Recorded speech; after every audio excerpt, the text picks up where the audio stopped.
Hello guys, नमस्कार. So आजची recipe आहे ड्रायफ्रूटचे लाडू.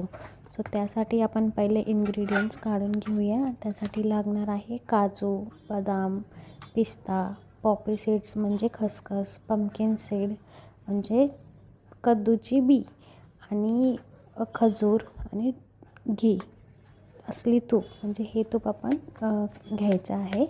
आणि मग जे खजूर आहे ना त्याची बिया वेगवेगळी करायची आहे.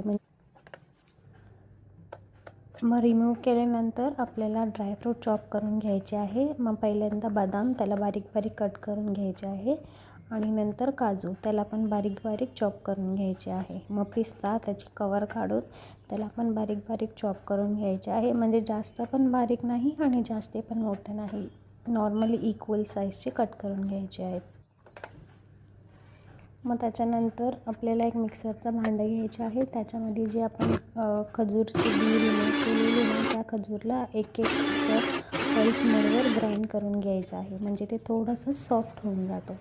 मग त्यानंतर गॅसवरती एक भांडं ठेवायचं आहे. त्याच्यामध्ये असं तूप म्हणजे तूप टाकायचं आहे आणि त्यामध्ये एक एक ड्रायफ्रूट टाकून आपल्याला त्याला भाजून घ्यायचं आहे, चांगलं गोल्डन ब्राऊन होईपर्यंत. पहिल्यांदा आपल्याला बदाम भाजून घ्यायचे आहे. ते थोडंसं हलकं रोस्ट झालं ना मग त्यानंतर त्याच्यामध्ये आपल्याला काजू ॲड करायचे आहे. मग दोघांना चांगलं हे करून रेड म्हणजे असं ब्राऊन कलर येईपर्यंत आपल्याला त्याला भाजून घ्यायचं आहे.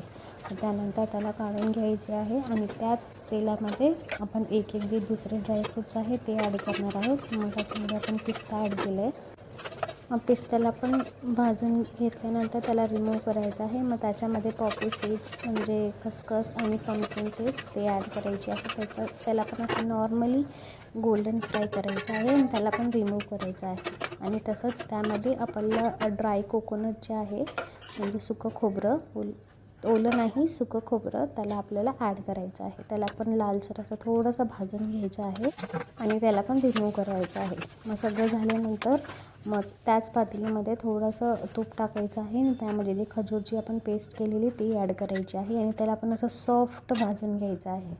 मग सगळ्यांना एकत्र एका परातीत काढून घ्यायचं आहे आणि चांगलं म्हणजे थोडंसं गरम असतं, थोडंसं नॉर्मल थंड होऊन द्यायचं आणि सर्वांना एकजीव करायचं, म्हणजे चांगलं असं मिक्स करायचं आणि त्याच्यानंतर त्याचे लाडू करून घ्यायचे. चांगलं असं म्हणजे जास्त प्रेस नाही करायचे, नॉर्मल हाताने. आणि बघा आपले मस्त ड्रायफ्रूटचे लाडू हेल्दी आणि सॉफ्ट रेडी आहे.